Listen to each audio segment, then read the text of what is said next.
Assalamualaikum warahmatullahi wabarakatuh. Selamat pagi, salam sejahtera untuk semua. Halo anak-anakku kelas 8 yang baik hati. Apa kabar? Alhamdulillah. Semoga kita selalu dalam lindungan Allah Subhanahu wa Ta'ala. Baik anak-anak, pada pagi hari ini saya akan mencoba untuk mengingatkan kembali materi kita yang berkaitan dengan teks eksposisi. Saya ingatkan,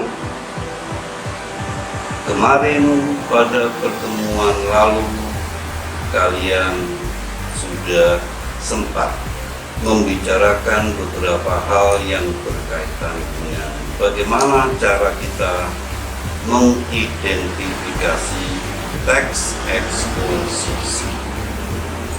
Nah, pada pagi hari ini saya akan coba lanjutkan materi kita kemarin itu dengan mengembangkan materi kemarin dengan materi yang berkaitan dengan eksposisi, yaitu berkaitan dengan bagaimana kita menelaah dan bisa menganalisis dan sekaligus selanjutnya nanti bisa membuat teks eksposisi.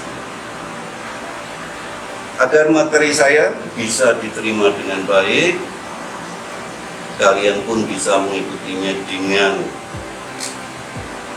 paham, maka Bapak berharap kalian mau mengikuti materi saya ini dengan melihat tayangan yang ada di PowerPoint yang sudah Bapak siapkan.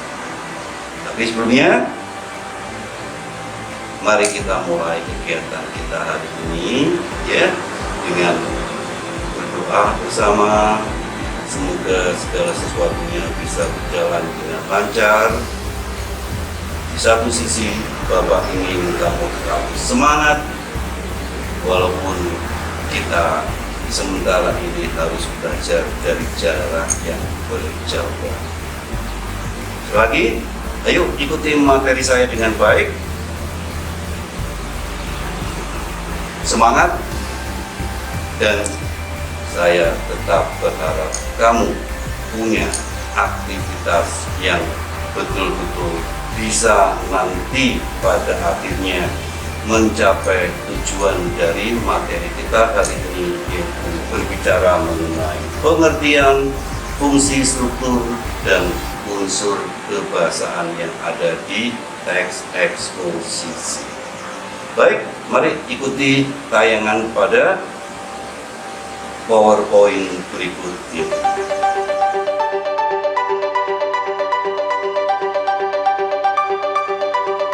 Baiklah anak-anak, coba perhatikan tayangan PowerPoint pada slide Bapak berikut ini.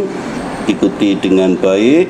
Kalau perlu, jika nanti di tengah perjalanan ada hal-hal yang belum dipahami, belum dimengerti, dan mau ditanyakan, silakan catat saja dan ajukan pertanyaan itu melalui WA Group. Gitu ya.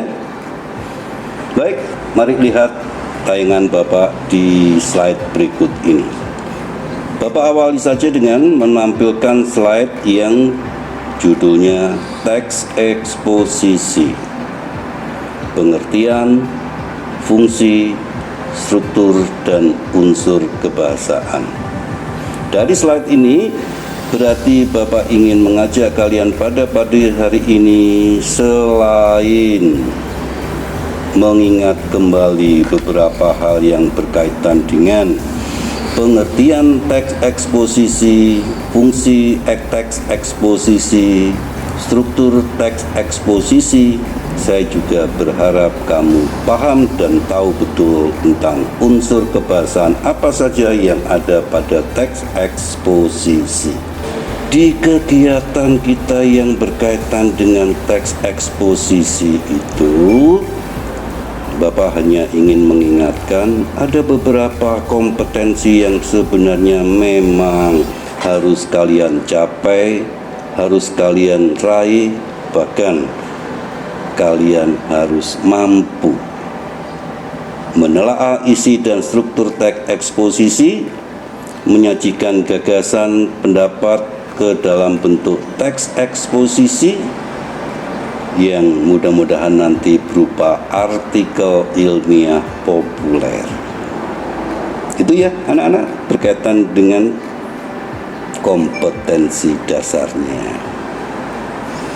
Berikutnya, kalau kompetensi dasar itu bisa dan sudah bisa kamu capai, maka ingat baik-baik, secara spesifik, secara khusus, kegiatan kita pada teks eksposisi itu sebenarnya tujuannya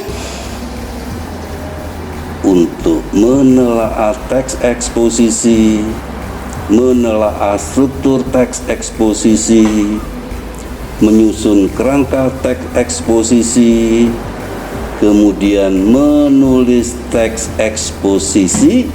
Nah, nanti pada akhir kegiatan ini saya berharap kamu setelah membuat teks eksposisi bisa mempresentasikan hasil karyamu tersebut. Lanjut, kita mulai saja dengan hal-hal yang berkaitan dengan teks eksposisi yang di sini paling tidak Bapak beri judul, mari kita mengenali unsur-unsur teks eksposisi. Unsur-unsur eksposisi yang harus kalian pahami. 1. Ingat baik-baik, kalau kalian mendengar teks eksposisi, maka kalian harus tahu bahwa teks eksposisi itu sebenarnya kalau dipahami dari pengertiannya, bisa jadi pengertian itu akan lebih dari satu. Sebagai contoh, Bapak tampilkan di sini ada 3 pengertian eksposisi. Yang pertama, eksposisi bisa saja dikatakan sebagai karangan yang terkandung sejumlah informasi dan pengetahuan yang disajikan secara singkat, padat, dan akurat.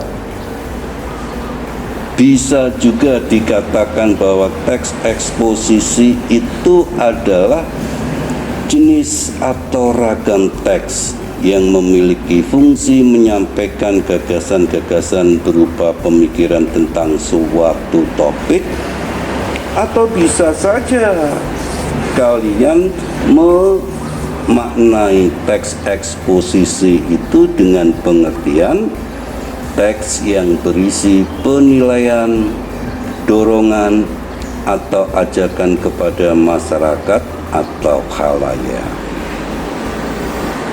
Tapi ingat baik-baik, teks eksposisi ini bersifat ilmiah atau yang biasa kita sebut dengan istilah non-fiksi.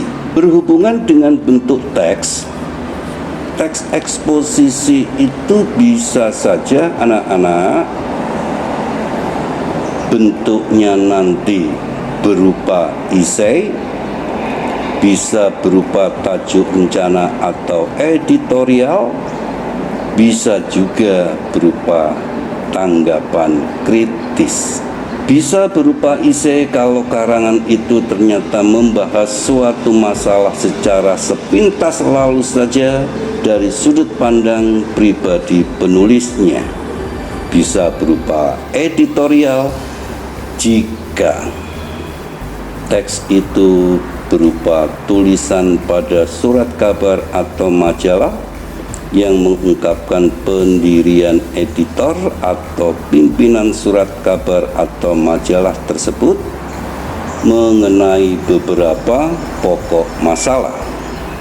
Sementara yang terakhir, jika teks eksposisi itu bentuknya dimasukkan sebagai tanggapan kritis, umumnya tulisan ini berisi sambutan terhadap ucapan baik. Sekali lagi,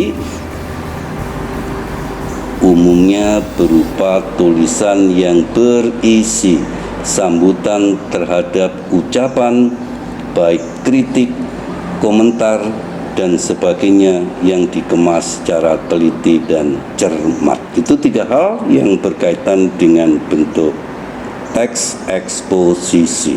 Baik anak-anak, bagaimana kalau kita ingin menyimpulkan isi teks eksposisi? Maka langkah yang pertama, bacalah terlebih dahulu isi seluruh teks. Kalau sudah dibaca, maka kamu pun juga harus paham dan tahu pola pengembangan teks eksposisi itu menggunakan jenis-jenis paragraf apa. Sedangkan yang terakhir, silakan ya, langsung saja rangkaikan gagasan-gagasan utama masing-masing paragraf itu sehingga menjadi simpulan sebuah teks eksposisi. Anak-anak, pola pengembangan dan jenis paragraf eksposisi itu pada dasarnya, pada umumnya dibagi atau terbagi menjadi 3. Ada paragraf deduktif, ada paragraf induktif, ada paragraf kombinatif. Deduktif itu lebih umum, dikatakan pola pengembangan dari umum ke khusus. Induktif itu dari khusus ke umum. Sedangkan kalau kombinatif itu campuran. Jadi pada dasarnya mencoba untuk memadukan pola paragraf deduktif dan pola paragraf induktif. Sehingga anak-anak, kalau kalian perhatikan kembali di deduktif itu pada dasarnya paragraf ini menunjukkan ciri bahwa gagasan utama yang umumnya terletak atau terwakili di kalimat utama selalu letaknya berada di awal paragraf dan kemudian diakhiri dengan kalimat penjelas. Sedangkan kalau induktif itu gagasan utamanya berada di akhir paragraf, yang berarti sebelumnya paragraf ini diawali dengan kalimat-kalimat penjelas. Maka di paragraf campuran, seperti yang Bapak sampaikan tadi, karena merupakan gabungan kombinasi antara 2 paragraf yaitu deduktif dan induktif, maka kalau paragraf ini dilihat dari kalimat utamanya atau gagasan utamanya, secara umum gagasan utama pada paragraf campuran itu selain terletak di awal paragraf, juga terletak di akhir paragraf, yang biasanya jika di akhir paragraf berupa penegasan kembali apa yang sudah disampaikan pada bagian awal. Ada 3 hal yang harus kalian tempuh. 1. Perhatikan judul teks. Berperankah judul teks ini terhadap usaha kita menyimpulkan isi teks eksposisi? Pada umumnya, kesimpulan isi teks prosedur itu banyak berkaitan dengan judul teks. Mengapa demikian? Karena judul teks itu dianggap sudah mewakili atau bisa mewakili atau bisa menggambarkan secara singkat isi dari sebuah teks. Langkah berikutnya, temukan gagasan utama setiap paragraf. Dan kalau gagasan utama setiap paragraf itu sudah kalian dapat, langkah yang terakhir, rangkaikan gagasan utama setiap paragraf itu menjadi rangkaian kalimat yang sambung menyambung, boleh terdiri dari beberapa kalimat, boleh juga nanti bentuknya kalimat atau paragraf baru. Kegiatan berikutnya, bagaimana jika kita menelaah struktur dan kaidah teks eksposisi.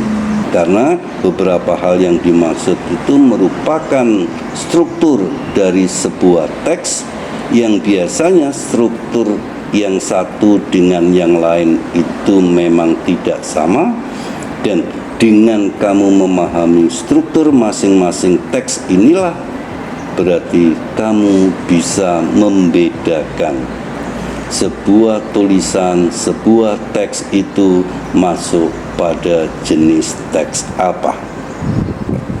Karena nanti bisa saja berdasarkan strukturnya sebuah karya, sebuah tulisan masuk dalam teks eksposisi, teks persuasi, teks narasi, teks deskripsi, dan sebagainya. Struktur teks itu pada umumnya hanya terdiri dari 3. Pada bagian awal, itulah yang disebut dengan bagian pembukaan.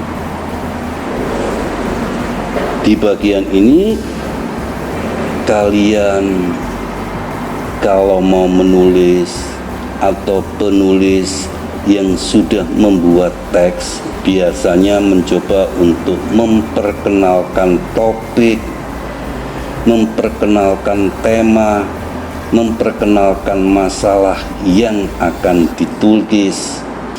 Baik, bagaimana langkah-langkah menyusun teks eksposisi? 1. Pilih dan tentukan topik atau tema. 2. Tentukan tujuan kamu menulis tadi. Tentukan kamu menentukan topik atau tema tadi. Kamu mau apa? Maksudnya apa?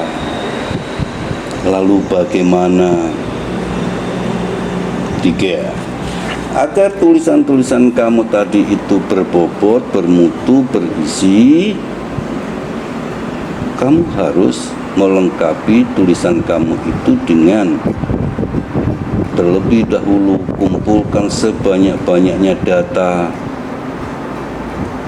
boleh gambar, boleh dina, boleh grafik, boleh pendapat ahli untuk mendukung argumentasimu. Selanjutnya, agar tulisan kamu itu tertata rapi, ide-ide yang ingin kamu tuangkan itu bisa sistematik, tidak tumpang tindih. Silakan lanjutkan kegiatan kamu di langkah menyusun teks eksposisi itu dengan menyusun kerangka tulisan. Lanjutkan dengan mulai membahas dengan cara mengembangkan hal-hal yang sudah kamu tulis di kerangka karangan. Terakhir, buatlah simpulannya. Anak-anak, agar tulisan kamu itu tampak mendekati sempurna, maka hal-hal yang berkaitan dengan kebahasaan, jika kamu ragu dan sebagainya, maka perhatikan beberapa opsi berikut ini yang bisa kamu pakai sebagai pegangan ketika kamu menulis nanti. Perhatikan kebiasaan yang harus kalian pakai kalian anut untuk menulis teks eksposisi nanti, beberapa di antaranya jika dikaitkan dengan kaidah kebahasaan, maka biasanya kaidah kebahasaan yang ada dalam teks eksposisi itu: satu, biasa menggunakan kata ganti, pronomina.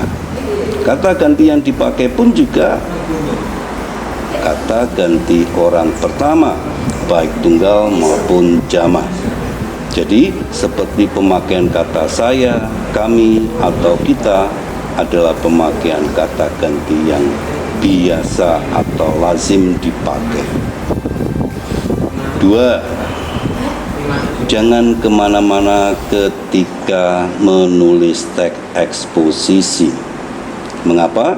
Karena teks eksposisi itu bersifat non-fiksi, ilmiah.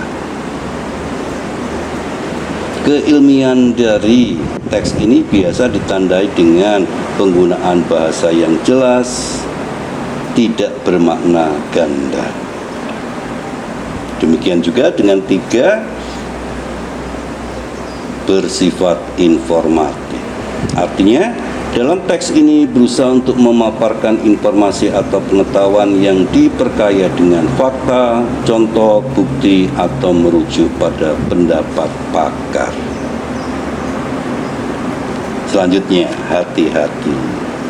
Tidak semua masalah, tidak semua topik atau tema bisa ditulis atau diangkat sebagai bahan tulisan teks eksposisi. Mengapa demikian? Karena materi yang ada di teks eksposisi itu harus menggunakan fakta sebagai usaha mendukung pendapatmu agar dapat dipertanggungjawabkan kebenarannya. Hal-hal seperti itu biasanya diistilahkan dengan bersifat faktual. Sedangkan yang terakhir, ciri kebahasaan teks eksposisi itu menggunakan kata-kata teknis. Jadi kata-kata khusus yang digunakan sesuai dengan topik apa yang kalian bahas. Ini adalah contoh. 1, 2, 3, 4, 5 paragraf pendek tulisan dari seorang temanmu yang mengangkat judul pandemi COVID-19. Kalau kalian perhatikan, setelah kalian baca mulai awal sampai akhir, maka dari beberapa ciri teks eksposisi, tampaknya tulisan ini pun sudah tepat. Berbicara mengenai pandemi COVID-19, materi yang dibicarakan sesuatu yang bersifat ilmiah, hal-hal yang kemudian diangkat pun tidak lagi berupa pendapat, tetapi sudah mencoba untuk mengangkat fakta yang faktual. Baca baik-baik, mudah-mudahan contoh teks ini bisa kamu buat sebagai pegangan. Tidak mengapa kalau misalnya memang kemampuan kamu sementara ini hanya mampu menulis dalam beberapa paragraf pendek saja. Paham anak-anak? Baik. Saya kira itu materi kita hari ini. Sekali lagi, hal-hal yang berkaitan dengan teks eksposisi, Bapak berharap kamu paham, mengerti, jelas, dan harapan terakhirnya bisa melaksanakan sesuai dengan tujuan dan kompetensi dasar yang hari ini harus kita capai. Sebagai tugas kalian terakhir, Setelah mendengar, setelah mengikuti, setelah memahami slide-slide Bapak yang berkaitan dengan teks eksposisi, perhatikan. Bapak ingin mencoba kemampuan kamu belajar, menerapkan teori-teori dasar yang sudah Bapak sampaikan di atas dengan mencoba menyelesaikan latihan yang ada di slide ini. Pertanyaan yang ada di slide ini boleh kamu catat atau gambarnya atau slide-nya nanti boleh kamu screenshot, ya. Kerjakan dengan baik.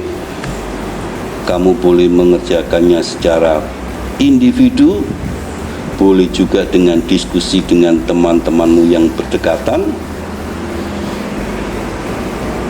Kerjakan, kumpulkan, atau kirim pekerjaan kamu ke link yang nanti insya Allah akan Bapak kirim melalui WA. Jika ada pertanyaan, jika ada kesulitan, boleh kontak Bapak dengan menggunakan WA group atau telepon langsung. Cukup anak-anak? Baik anak-anak, Bapak tadi sudah sempat mengajak kalian untuk belajar memahami bagaimana hal-hal yang berkaitan dengan masalah teks eksposisi. Sekali lagi, Bapak berharap kamu tadi bisa mengikuti materi Bapak itu dengan baik. Yang pada akhirnya saya berharap juga kamu bisa memahaminya dengan baik. Dan terakhir, buktikan bahwa kalian mampu mencapai KD dan tujuan pembelajaran hari ini dengan baik juga dan hasilkan karyamu sesuai dengan tahapan-tahapan yang sudah Bapak ajarkan dan Bapak terangkan tadi melalui hal-hal yang berkaitan dengan teks eksposisi. Selanjutnya, jika mungkin ada hal-hal yang berkaitan dengan kamu kurang jelas, kurang paham, mau bertanya, mau minta penjelasan, silakan. Silakan pertanyaan-pertanyaan kamu itu tulis saja atau kirim saja suara pertanyaan kamu itu melalui WA group. Dan insya Allah Bapak nanti akan coba untuk menjawabnya sesuai dengan kebutuhan kamu. Gitu anak-anak ya. Saya tunggu pertanyaan kamu dan Bapak pun juga siap untuk menjawab. Terakhir, kerjakan segala sesuatu yang berkaitan dengan tugas-tugas kamu hari ini. Saya minta yang namanya kelas 8 bisa menunjukkan walaupun kamu belajar di rumah, tapi kamu bisa aktif dan selalu mengikuti kegiatan-kegiatan di sekolah. Begitu anak-anak? Baik, kalau tidak ada lagi hal-hal yang mungkin bisa kita bicarakan pada hari ini, saya tinggal menunggu pertanyaan dari kamu. Dan sebelum saya tutup pertemuan kita pada hari ini, sekali lagi saya ingatkan, jaga kesehatan, ikuti protokol kesehatan, dan tetap semangat. Jangan lupa pakai masker. Baik, saya akhiri pertemuan kita hari ini. Sampai jumpa. Wabillahi taufiq wal hidayah. Assalamualaikum warahmatullahi wabarakatuh.